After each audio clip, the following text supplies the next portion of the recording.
तो बेटा क्वेश्चन है हमारा क्वेश्चन नंबर 1.13 13वां क्वेश्चन 1.13 फर्स्ट का 13वां पार्ट केमिस्ट्री चैप्टर नंबर 1। देखो, pressure is determined as force per unit area on the surface. इन्हें बताया भाई प्रेशर क्या है। प्रेशर का मतलब क्या है, किसी सरफेस पे कितना फोर्स लगता है। ठीक, जिसे मैंने फोर्स लगाया इस पेज पे। अगला क्या है, the SI unit of pressure is pascal. और एक पास्कल किसके बराबर होता है, 1 न्यूटन मीटर स्क्वायर के बराबर होता है। ठीक है भैया।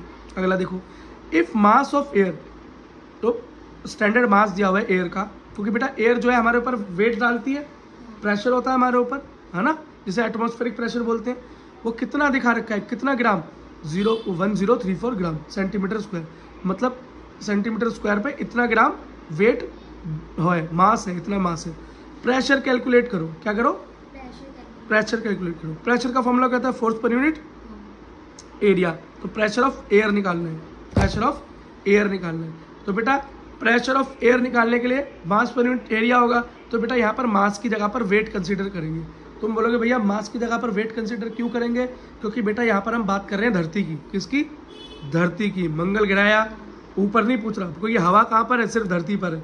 तो धरती पर बेटा क्या है, ग्रेविटी नाम की चीज भी है ना, ग्रेविटी नाम की चीज भी है जो चीजों को नीचे खींचती है।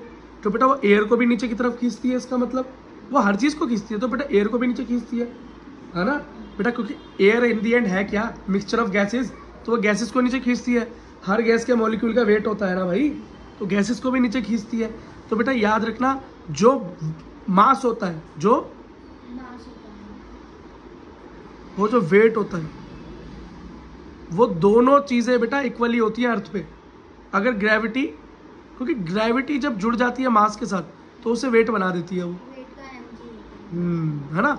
तो mg होता है इसलिए, है ना, क्योंकि उसके साथ क्या जुड़ जाता है मास के साथ, gravity, acceleration due to gravity. g नीचे की तरफ लेकर आता है, पॉजिटिव g नीचे की तरफ उसको लेकर आता है, एक्सेलरेशन ड्यू टू ग्रेविटी।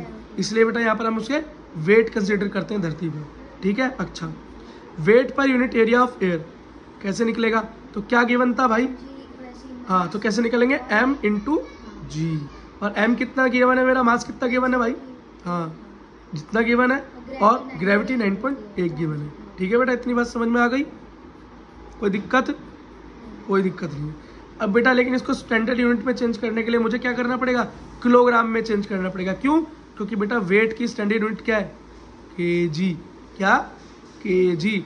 और 1 केजी में बेटा कितने ग्राम होते हैं, 1000। कितने, 1000। तो बेटा इस 0.04 ग्राम को किलोग्राम में चेंज करने के लिए क्या करना पड़ेगा, 1000 से डिवाइड करना पड़ेगा। और जब इसे हम डिवाइड करेंगे तो क्या हो जाएगा, 1.034। ठीक है भाई। और यहाँ पर सेंटीमीटर का क्या है, स्क्वायर है। अब इसको सेंटीमीटर को भी किस में, स्टैंडर्ड में लेकर आना पड़ेगा, जो क्या है, मीटर। और बेटा 1 मीटर में कितने सेंटीमीटर होते हैं बोलो। ठीक है। तो बेटा हमारे सेंटीमीटर को किससे करना पड़ेगा हमको, और ये स्क्वायर भी है, तो मतलब 100 का स्क्वायर क्या हो गया बोलो, 10000, है ना।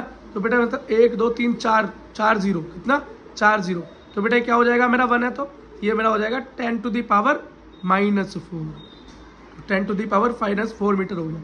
4 0 मल्टीप्लाई 9.8 मीटर पर सेकेंड, ये तो ओके है। जब इसे कैलकुलेट किया तो आंसर आया 1.01332 10 की पावर 5 पास्कल। पास्कल मतलब प्रेशर। क्वेश्चन खत्म।